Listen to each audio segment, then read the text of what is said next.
নরসিংদীর বেলাবতে প্রাণী সম্পদ অধিদপ্তরের আয়োজনে জাতীয় প্রাণী সম্পদ সপ্তাহ এবং প্রদর্শনী 2025-এর উদ্বোধনী ও সমাপনী অনুষ্ঠান অনুষ্ঠিত হয়েছে। উপজেলা প্রাণী সম্পদ অফিসার ডাক্তার মোহাম্মদ জুনায়েদ ইবনে হামিদ নাইমের সভাপতিত্বে অনুষ্ঠানটি পরিচালিত হয়। এতে প্রধান অতিথি হিসেবে উপস্থিত ছিলেন উপজেলা নির্বাহী কর্মকর্তা মোহাম্মদ আব্দুল করিম। বিস্তারিত দেখুন আলী হোসেনের তথ্যচিত্রে। নরসিংদীর বেলাবতে জাতীয় প্রাণী সম্পদ সপ্তাহ ও প্রদর্শনী 2025 অনুষ্ঠিত হয়েছে, যেখানে দেশীয় জাত আধুনিক প্রযুক্তির প্রাণী সম্পদে হবে উন্নতি এই প্রতিপাদ্যকে সামনে রাখা হয়।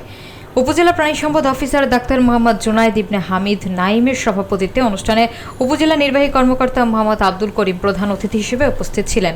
অনুষ্ঠানে আরও উপস্থিত ছিলেন উপজেলা প্রকৌশলী মোহাম্মদ গোলাম সারোয়ার, কৃষি কর্মকর্তা মহিবুর রহমান সিদ্দিকী, কৃষি সম্প্রসারণ কর্মকর্তা মোহাম্মদ মাহবুব আলম লিলিন, উপজেলা মৎস্য কর্মকর্তা মাহবুবুর রহমান খান এবং বেলাব প্রেস ক্লাবের সভাপতি মোশাররফ হোসেন নীলু।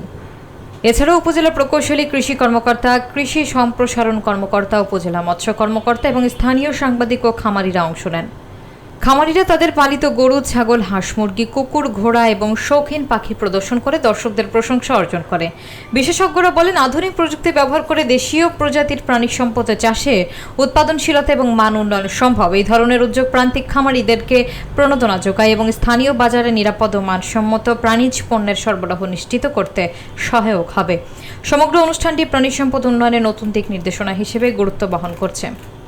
বিদেশি জাত, তারপরে আমাদের যে বিভিন্ন ছোট ছোট উদ্যোক্তা তৈরি হয়েছে, এই জিনিসগুলো আমাকে খুব অন্যরকম।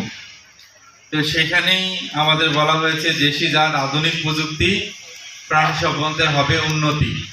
চমৎকার একটি স্লোগান, সেই স্লোগানকে নিয়েই আজকে আমাদের জাতীয় প্রাণী সম্পদ প্রদর্শনী এবং এখানে অনুষ্ঠিত হচ্ছে। আমাদের বিভিন্ন লক্ষ্য উদ্দেশ্য নিয়ে আমাদের খামারি ভাই বোনেরা এখানে এসেছেন। আমরা কিছুক্ষণ আগে প্রদর্শনীতে দেখলাম অনেক বিভিন্ন ধরনের পশু পাখি সহ সকল কিছুর একটা সংমিশ্রণ।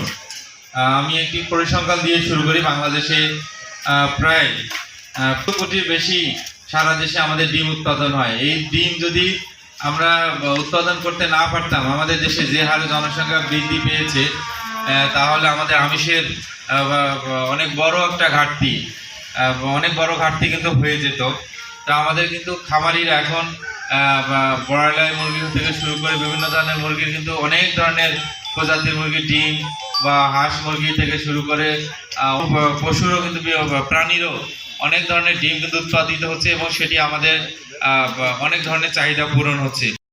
95 লাখ টন কিন্তু মাংস প্রতি বছরেই উৎপাদন হচ্ছে। এটা উৎপাদন কৃষকরা করছে, আপনাদের মতো খামারিরা করছে এবং এটা আমাদের দেশের যেটা চাই। শুধু এটা এই মাংস ছাড়াও আমাদের কিন্তু প্রত্যেকটা দিনেই দেখবেন যে প্রত্যেক ঘরে ঘরে দেখবেন দুধটা কমন খাদ্য আমাদের।